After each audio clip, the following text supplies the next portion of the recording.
It's been a little bit since I've done one of these videos, but today we are going to be reviewing The Hunger Games, The Ballad of Songbirds and Snakes. I watched this not yesterday, but no, was it yesterday? I think it might have been yesterday. Wow. Yeah. So there's a lot to talk about. If I'm being 100% honest, just flat out, I wasn't a fan of this film. But nonetheless, we are going to talk about it. We'll talk about the storyline. We'll talk about what it's about. So first off, the first thing we are, of course, going to do, what is the film about? Years before he becomes tyrannical president of Parnham, 18-year-old... I don't even know how to pronounce that. Snow remains the last hope of his fading lineage.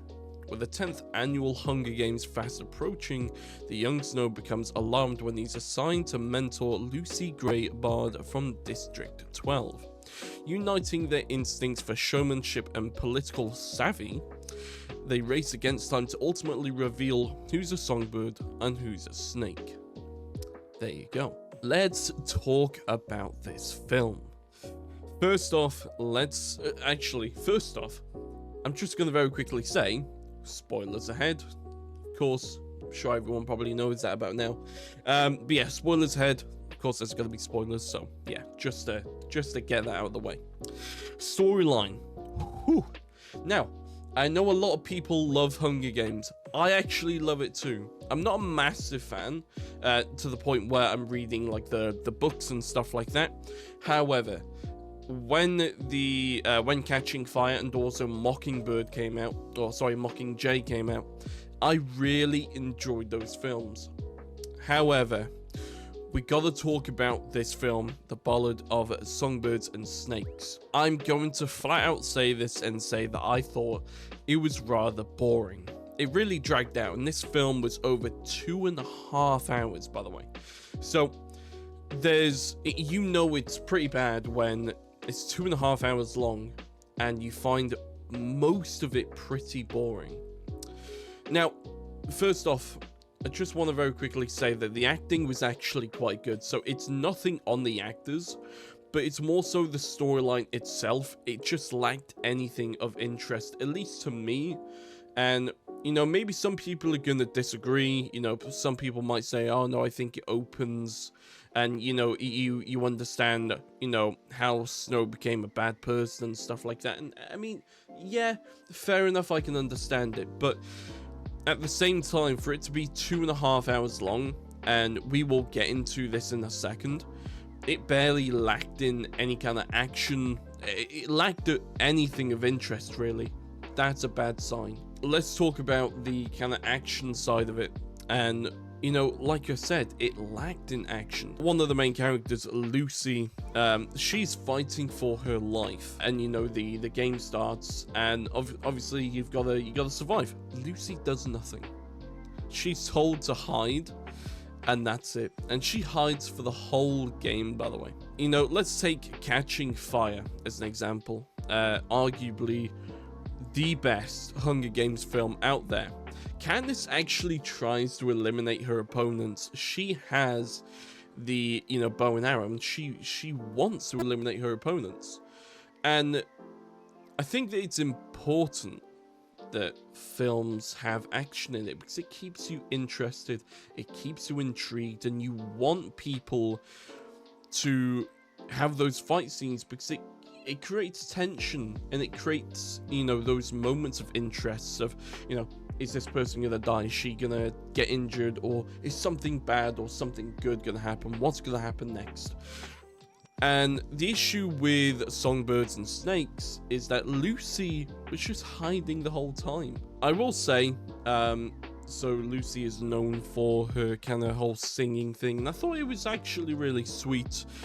But at the same time, it's quite demeaning in a way. And here's where more spoilers come in, by the way. She only won because Snow cheated. And it's quite sad, actually. I think that, in the previous Hunger Games, they're shown that they are strong, that they have the integrity to win. But the only reason that Lucy won is because Snow cheated, and that is it. Anyway, let's hop off the storyline, go into the graphics, audio, and also we're going to talk about the experience of the cinema experience, that is. So the film looks good. It's got a variety of camera angles and drone shots.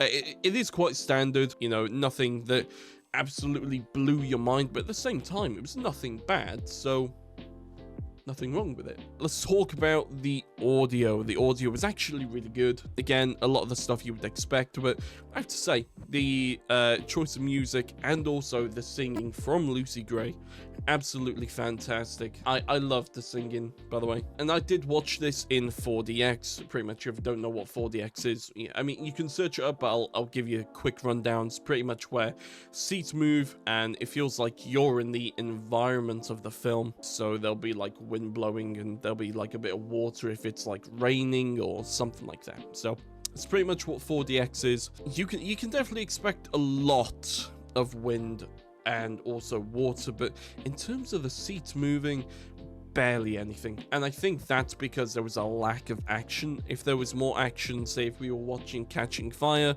or Mockingjay, there probably would have been a lot more, but this barely had anything, so kind of sucked really. And further on, I wouldn't pay to see this in 4DX again, definitely not.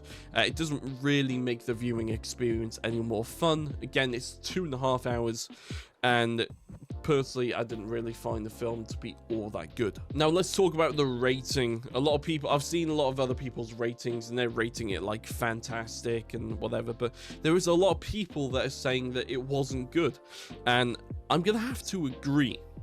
While the actors actually did a good job, the storyline was too boring for me to care. The storyline was, you know, that stale that I genuinely closed my eyes for a bit while watching it. I didn't enjoy it. If I had to give this a rating, I would definitely give it a 5 out of 10, because, yeah, again, the storyline was just a bit bland. There was nothing really to it. And do I recommend that you watch this in a cinema? No.